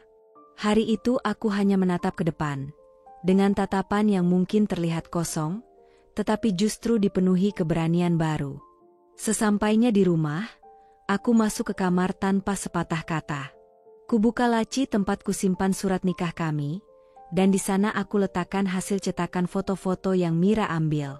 Foto itu kini menjadi saksi bisu bahwa pengkhianatan bukan lagi sekadar kecurigaan, melainkan kenyataan yang tak bisa dipungkiri. Dan dengan meletakkan bukti itu di atas lembar perjanjian suci yang pernah kami ikrarkan, aku menyatakan pada diriku sendiri, ini adalah akhir dari kebohongan, dan awal dari kehidupan baru yang akan kutapaki, sendiri, namun bermartabat. Aku tak akan lagi mengejar penjelasan. Tak akan lagi merendahkan harga diriku demi mempertahankan lelaki yang telah memilih untuk meninggalkanku diam-diam. Aku akan bangkit, bukan untuk membalas, tapi untuk menyembuhkan diriku sendiri. Karena aku layak bahagia, tanpa harus dibayangi oleh luka yang terus diperbarui oleh tangan yang sama yang dulu pernah berjanji takkan menyakitiku. Hari itu, dengan tangan gemetar namun hati yang mantap, aku duduk di hadapan Fajar. Tak ada lagi air mata, tak ada lagi suara yang bergetar karena luka. Hanya keteguhan yang lahir dari proses panjang mengubur kepercayaan yang telah diinjak-injak berkali-kali. Satu persatu, aku keluarkan bukti yang selama ini kusimpan rapi. Foto-foto, tangkapan layar percakapan, hingga kwitansi yang tak terbantahkan. Ia terpaku. Tatapannya kosong, kemudian berubah menjadi kepanikan. Tak lama kemudian, ia berlutut di hadapanku, menangis terseduh, meraih tanganku seolah berharap waktu bisa diputar ulang. Aku salah, maafkan aku janji ini terakhir kalinya. Isaknya, mencoba menghidupkan simpati yang dulu mungkin akan kutanggapi dengan pelukan. Tapi tidak hari ini. Dengan suara tenang yang bahkan mengejutkanku sendiri, aku menjawab, maaf bukan kunci untuk membenarkan pengkhianatan yang kau pelihara begitu lama. Aku tidak akan tinggal dan terus mengemis setia dari seseorang yang hatinya tak lagi pulang padaku. Aku pergi. Bukan dengan drama, bukan dengan teriakan. Hanya dengan koper, anakku, dan harga diri yang akhirnya berhasil kuselamatkan. Raihan ku gendong erat, dan aku kembali ke rumah orang tuaku, tempat di mana luka mulai mendapatkan ruang untuk sembuh. Tak mudah, tentu saja. Aku harus membangun semuanya dari awal. Pekerjaan, kestabilan emosi, hingga kepercayaan pada diriku sendiri. Namun perlahan, langkah-langkah kecil itu menjelma menjadi pijakan kuat. Raihan tumbuh dengan kasih sayang penuh. Ia menjadi anak yang cerdas, penuh empati, dan tak pernah kekurangan cinta. Aku berjuang untuk memberinya dunia yang lebih sehat, jauh dari bayang-bayang dusta dan keteladanan buruk yang hampir saja meracuni hidupnya. Sementara itu, hidup Fajar tak lagi seperti dulu. Setelah Nadia benar-benar menjadi bagian dari hari-harinya, justru di sanalah bencana kecil mulai menyusup. Nadia bukan lagi perempuan manis yang ia jumpai diam-diam di balik punggungku. Ia menjadi perempuan yang mudah terbakar emosi, cemburu berlebihan, dan kasar terhadap Rara. Fajar yang semula membayangkan hidup baru yang indah, justru terjebak dalam pusaran masalah yang ia ciptakan sendiri. Ia kehilangan pekerjaan setelah suatu hari mengamuk di kantor karena tekanan mental. Kehidupan ekonominya jatuh, dan cinta yang dulu begitu ia kejar, perlahan berubah menjadi beban yang tak tertahankan. Nadia pun pergi, meninggalkan Fajar yang mulai tak berguna. Ia tak sanggup hidup bersama lelaki pengangguran yang dulu ia perebut dari perempuan lain. Dan kini, Fajar tinggal sendirian, menempati kontrakan lama kami yang dulu penuh tawa dan impian. Ia menua dalam sunyi, tanpa Raihan, tanpa istri, tanpa masa depan. Konsekuensi dari pilihan yang tak pernah ia pikirkan dengan jernih. Dan aku tidak menikah lagi. Kebahagiaanku tidak datang dari lelaki baru atau kisah cinta yang lain.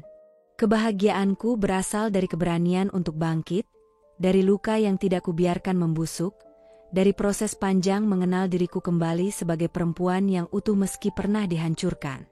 Hari ini, aku bisa berdiri di depan cermin tanpa rasa malu, tanpa ingin menghapus jejak masa lalu.